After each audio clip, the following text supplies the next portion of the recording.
Q&A period with Dr. Ragan Adams, who is our veterinary professional and extension specialist, and really truly our One Health expert. Hopefully you all enjoyed her video last night, but now is our chance to ask her all those questions you either were able to post to the discussion board or that you've still got in front of you and want to learn more. So with that, I will take it away, Dr. Adams. Sure thing. First of all, I see a hand up, but first of all, I got to talk for a second, you guys. Let me see extension. I'm not sure everybody knows what extension is. So let me give you a little bit of a review about that. Colorado State University is part of a special group of universities, which are called land grant universities. And they're called that because the federal government back during Abraham Lincoln gave the state governments land so they could sell that land or use that land to build a university that was for the people, because college education used to be something that only the rich and mighty got to do. And you usually study back in 1850s, and they usually study things like philosophy, the arts, law, that sort of thing. And land grant universities were started for the common people, so they could study things like agriculture, the practical sciences like agriculture, engineering, veterinary medicine, horticulture, that sort of thing. So it was great to have universities that were lower cost and taught these practical things. But they realized, the educators realized that there are people that couldn't afford the time or the money to go to a central place to get educated. So they started the extension service, which meant that representatives from the universities lived in all the communities and took education or information from the university and helped people apply it by having Saturday morning meetings or Sunday night meetings, etc., so that adults could get educated. Most of it initially was in agriculture, but also in how to live in this new continent, how to bake, in the mountains where at high altitude, how to preserve your food. Also, there was financial information. So this was all adult education. And I'm the specialist across the state on veterinary matters, animal health and welfare. And so the agents in these counties, we have an office in 63 of the 64 counties, that people can walk right in and ask a question. I mean, how do I grow this? How do I do that? My horse looks terrible. How come my, cow can't get pregnant? Anything you want. And then that agent either answers it or has a fact sheet about it, or in the case of animal things, they'll call up and go, Ragan, what the heck do we do? Another thing that extension offices tend to do is facilitate people getting together to solve their own problems in their counties. And so if they have some problems, say a lot of animals are getting sick, or say, like Wade just talked about, there are fires in a county. How do we take care of the animals when there are these disasters? A group of citizens will get together, define the problem, figure out what resources they have in their community, and come up with a solution for it. And when there are animal problems, I often will join them or work through the agents to try to solve those problems. So that's a very different thing from maybe the way you see other jobs. And so I just wanted you to know that's what I did. So on that note, come on, what question? I hope you have some questions. I tried to make that video so you would have questions like, what the heck was she talking about? So please, somebody was nice enough to have their hand up. I think that was Ellen who had her hand up. Yeah, it was. My question was, what is the most challenging part of your job, the one that you feel challenges you the most from a day-to-day basis? I hate giving talks on Zoom. So I'm a hand waver. I'm a person. I like to be in the same room with somebody so I can really understand whether they're Like, I don't like looking at your name. I'd rather look at your face. Can you turn your camera on? I will. Thanks. I hate Zoom. Hey, nice to meet you. I hate Zoom. I can't stand looking at myself.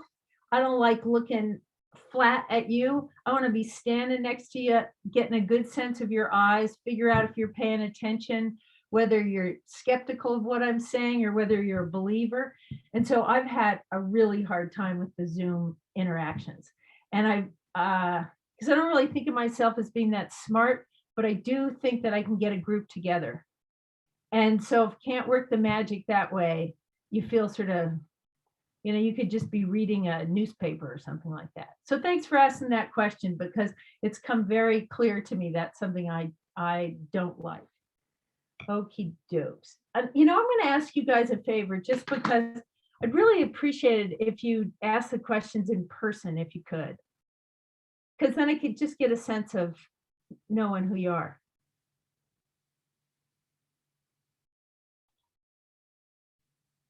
Is anybody jumping in on that?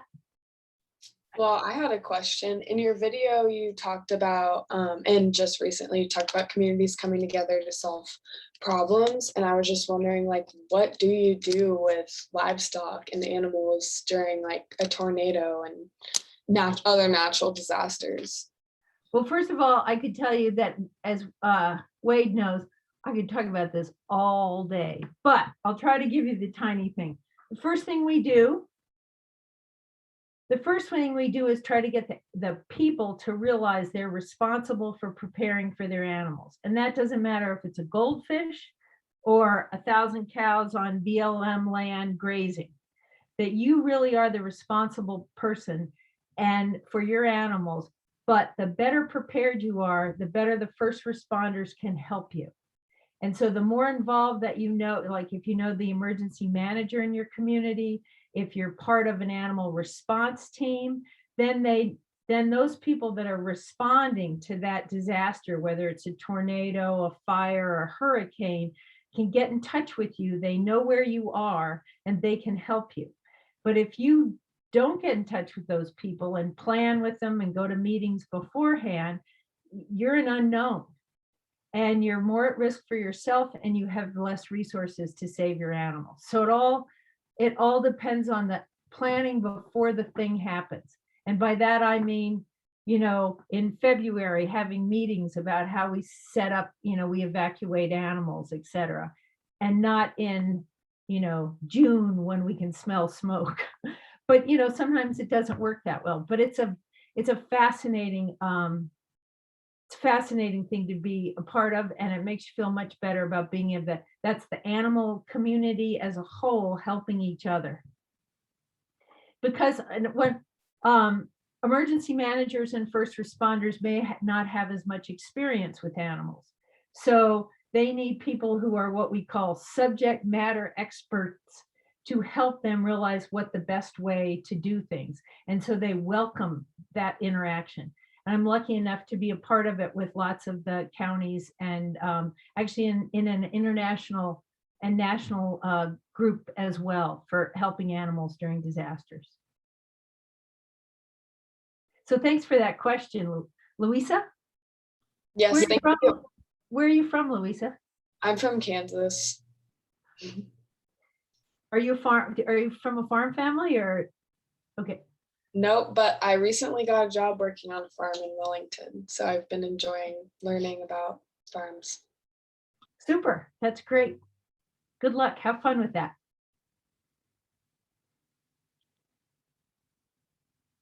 Anybody else got a question?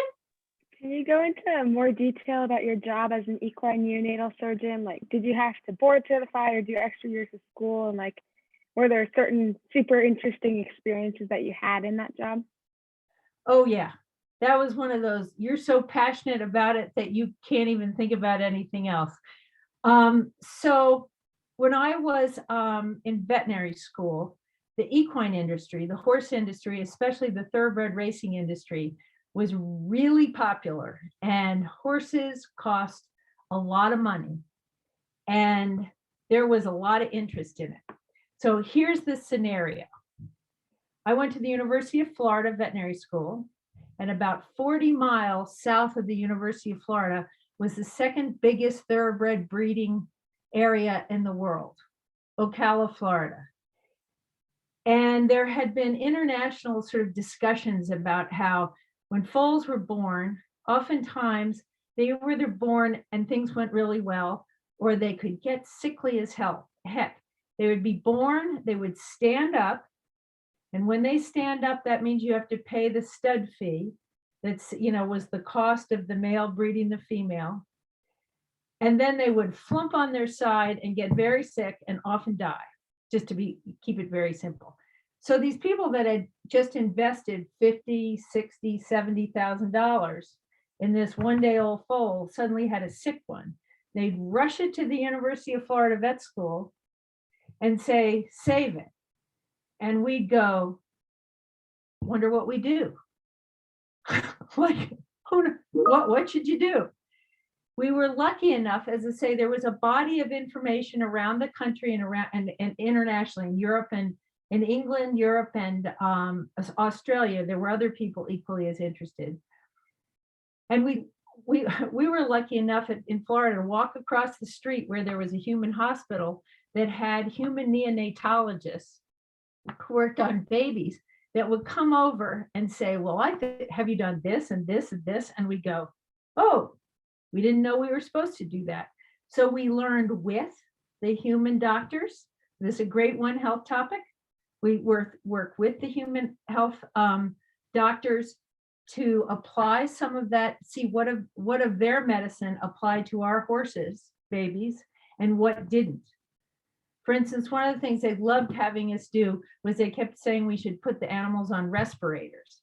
Well, you have to anesthetize a foal almost to no movement because they won't tolerate that. So we had to figure out other ways to give them oxygen. Surgeons, so that was my veterinary school career. So I got very involved with that. And it was just so fascinating because we were building the book of knowledge while we were working on those animals.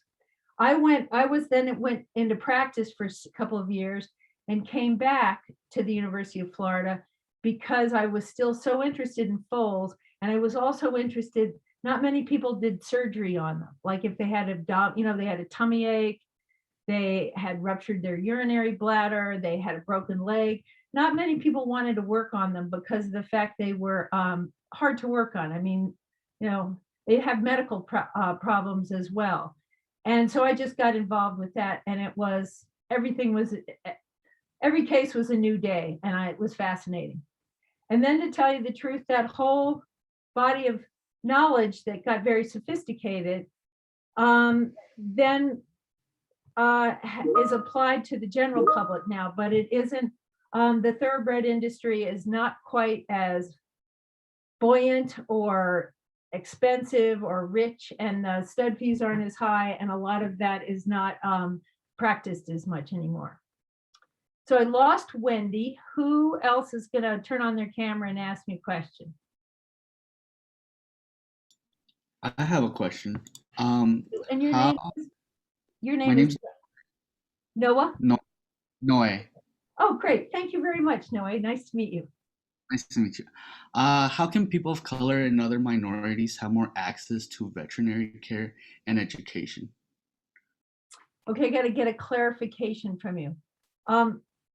Have access to veterinary care. Do you feel, is there I have to ask you questions about that.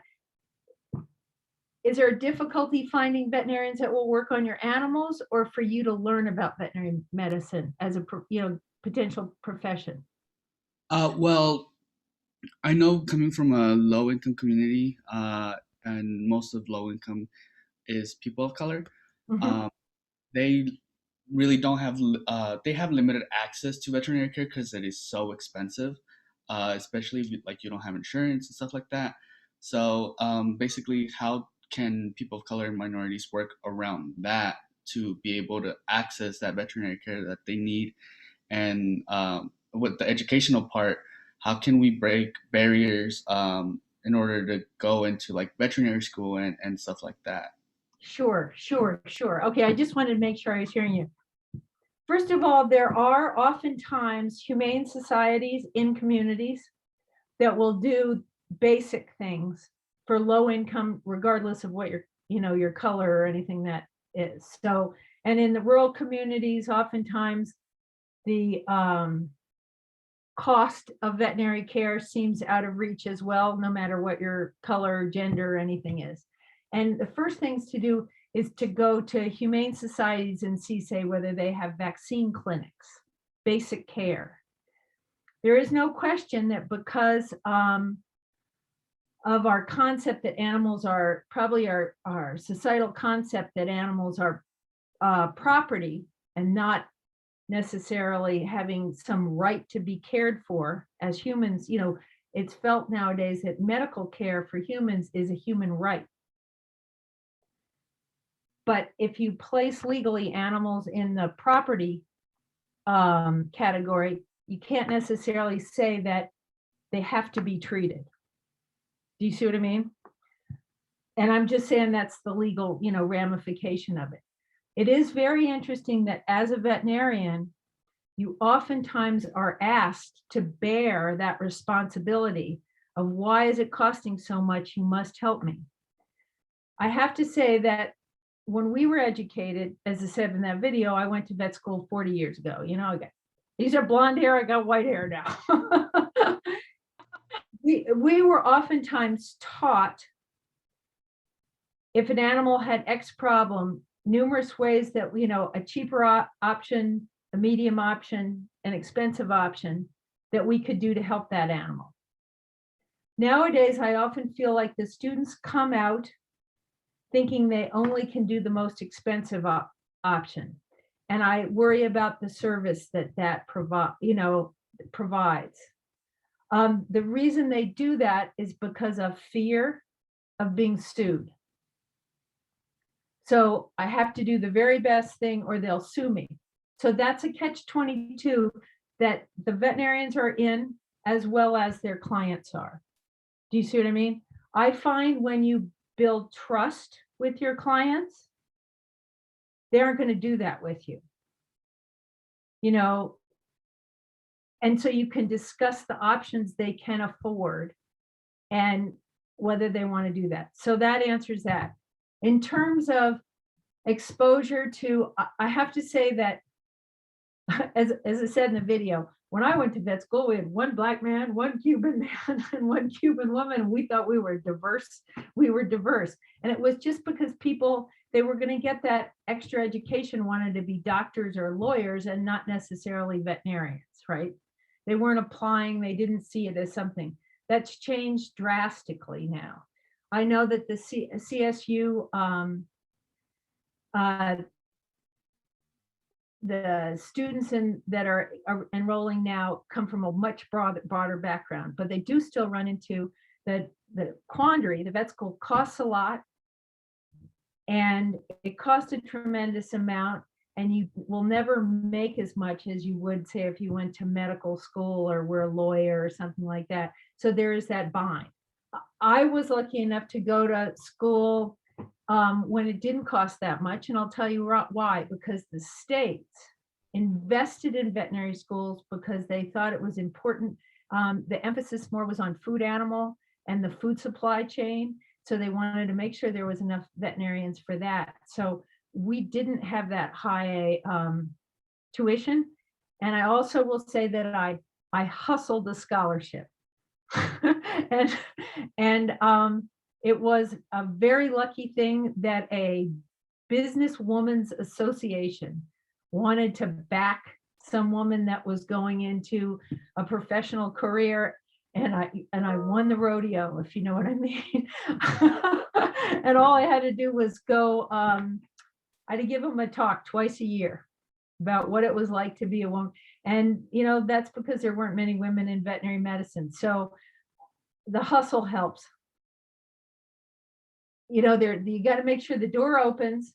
You're good enough to walk through the door. And then, like everything, you got to do the hustle on the side as well, because it isn't perfect yet. Thanks for that question. Any more, anybody? We got 15 more minutes. I have,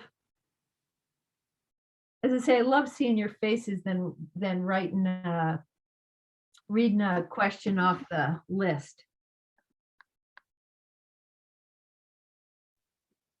Okay, are you back, Belen? Is that, oh, did you ask? Okay, who's asking questions? Tessa? Okay, Oh, sorry. I was gonna say it looked like Belen was talking, but I couldn't hear her. So I don't know if your microphone is working now.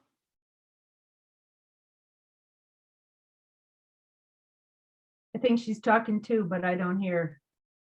Nope, you're not talking? It might be that when the video's on, the audio's not as clear. So sometimes we can't have both for some students. Oh, great. Well, I've seen you, Belen, so could you talk this and ask a question? Does this work better? Can you hear me? Yeah, that's great. Okay. My question was if I wanted to shadow a vet, like just to, hang around and see kind of what they do, what should I look for, like in who to shadow? How exactly should I ask? That's great. No, that's great. That's a great question. So everything starts locally, right? You know who you know, where you live. Where do you live? I live in Riverside, California. Oh, cool. Okay. So do you have animals? So do you go to a regular vet? I mean, do you have animals? A couple animals, yeah. I have Okay. a horse and cats, dogs, goats. Oh, okay. Do you have a regular veterinarian? I do for my horse. Okay, okay. I would suggest starting there and saying, can I ride with you one day? Right? And you'll get a little taste of whether that was a productive day. Do you know what I mean? Because you wouldn't be asking me this question if you really knew a veterinarian well, who you really thought, I want to hear from that person, right? So I try one, ask that person for maybe a small animal vet, maybe a food animal vet. I'm a big believer in relationships. So to pick up, a list of everybody that it lives in the area that's a veterinarian and go, I'm going to ask that person, you could do, but I think it's best to inquire around with your own contacts, because then people you respect will oftentimes suggest people that you might respect, right? When you ride with a veterinarian, and then you could talk to them about what would you, about maybe getting a job or not getting a job, right? So I will tell you that veterinarians sometimes tend to be more hesitant about having people ride along. They don't like people taking photographs with their phones of what they're doing, because then it ends up in some social media thread that makes them look like an ogre, right? And so that is a real problem with getting it and getting involved. But I think it's a really good idea to try to look in your area. And you have an Ariat, I think you have an Ariat shirt on. Does it? Gotcha. So you know a lot of horse people and you know a lot of animal people. So start asking around. And don't be discouraged if they look hesitant, because you'll find somebody. But get curious. Don't be afraid to introduce yourself.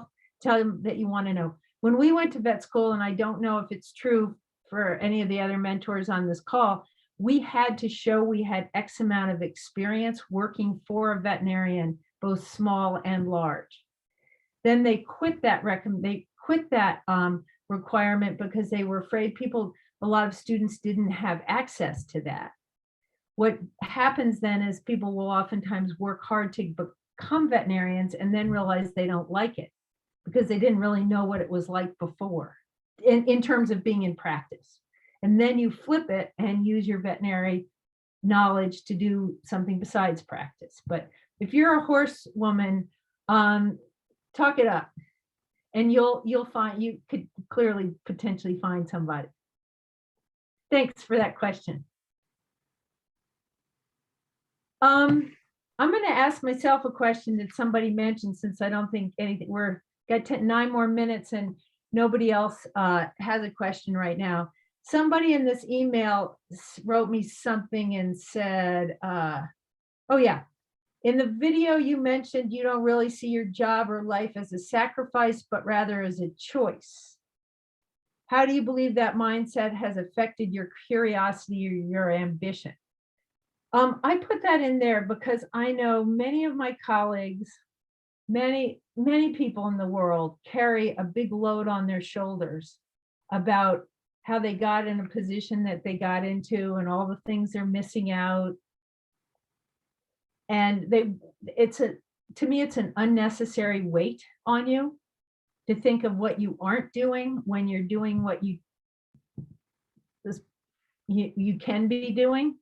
And so it's a mindset, and it's a mindset so I can put my focus on what I'm doing, enjoy what I'm doing, and not worry on what failure of missing out. You guys growing up in the world of social media now, I mean, I was a country girl. I didn't really know what I was missing. So I thought I'd just have fun doing what I was doing. And that's just an attitude I bring. But worrying about what you aren't able to do because you're doing X, it ruins your concentration. You don't get the most out of it.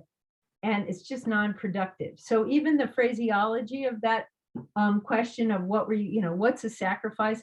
I like to think of the fact that I'm lucky enough, I'm going to own my own life, make those choices that I can, that are available to me so I can go where I want to go and jump in and not worry about why I'm not doing something else. Because to me, it just seems like a waste of time. That's driven by my curiosity, because just blatant curiosity and what's going on makes you notice everything. Instead of dreaming about what it might be, you're noticing what it is. And it also just allows you to have more fun than be sad that you aren't doing everything.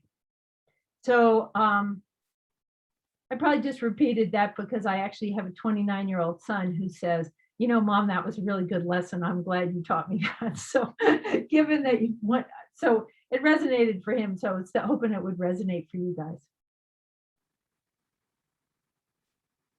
I had a question. So when working with animals impacted by natural disasters, how does your approach change based on the disaster? Like, for example, a wildfire compared to a tornado?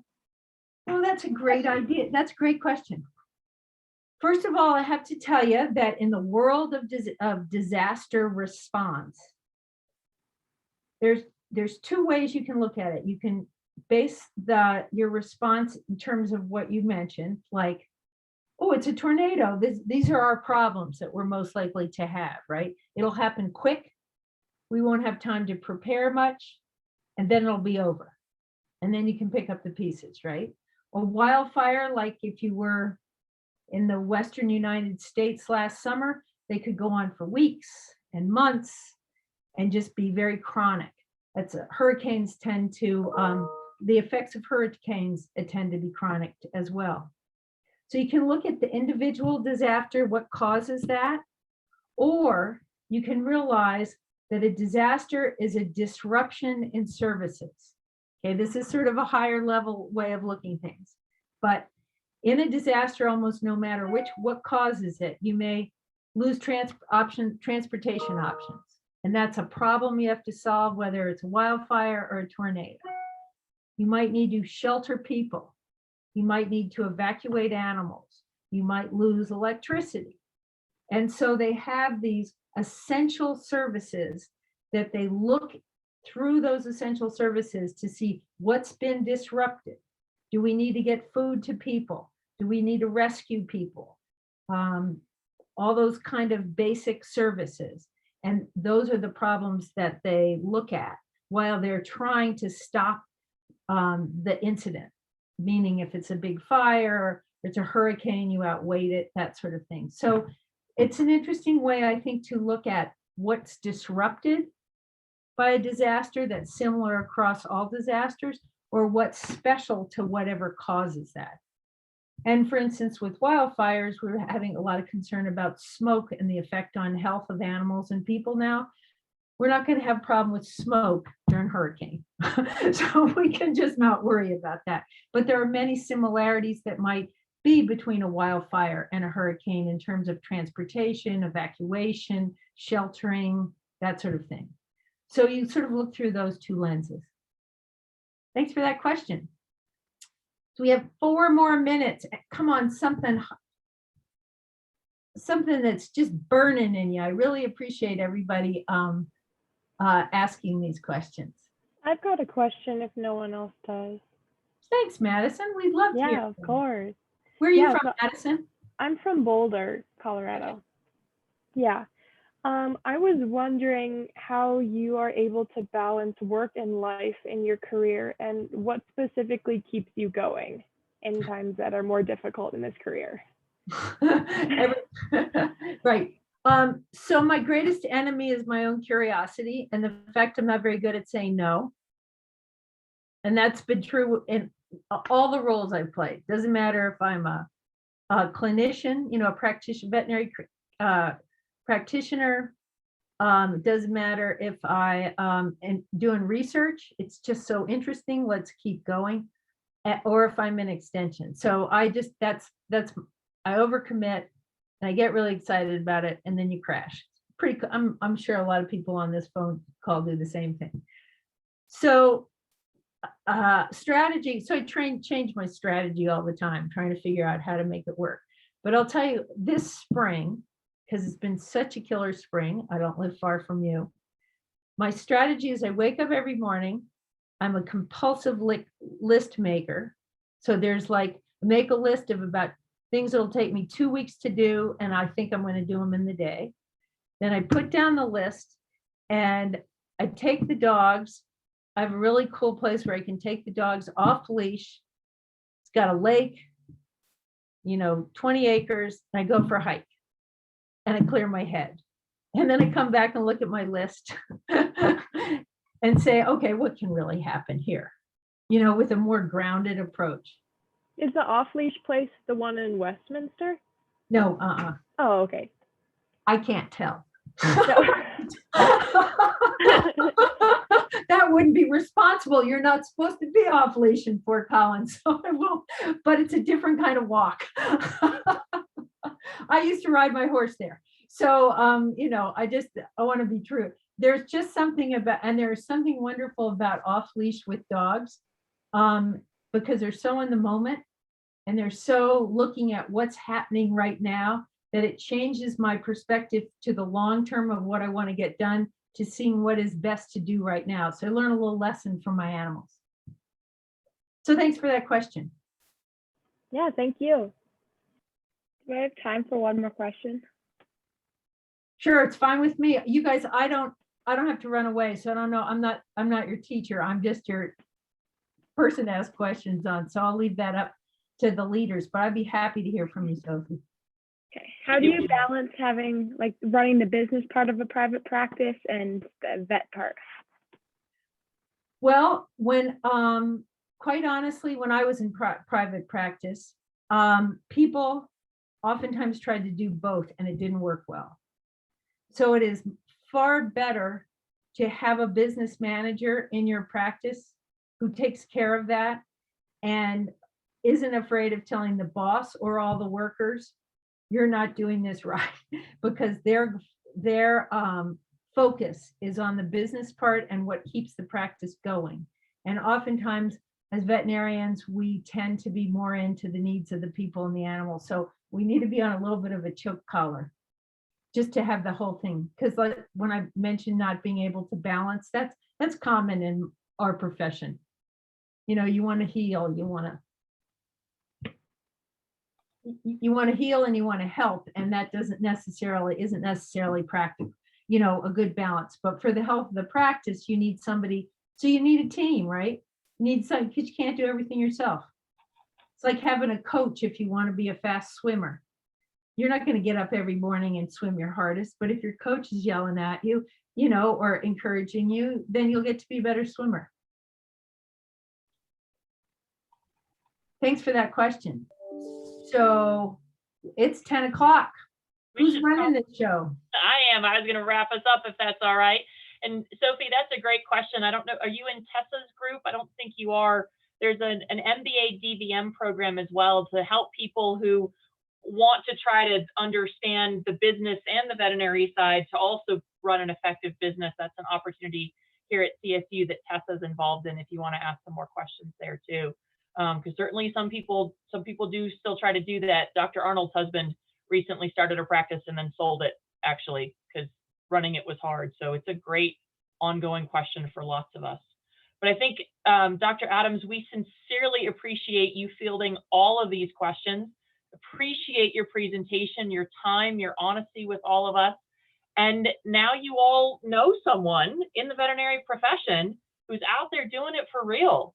So Go ahead, Paul. So you guys, see us on the CSU Extension website.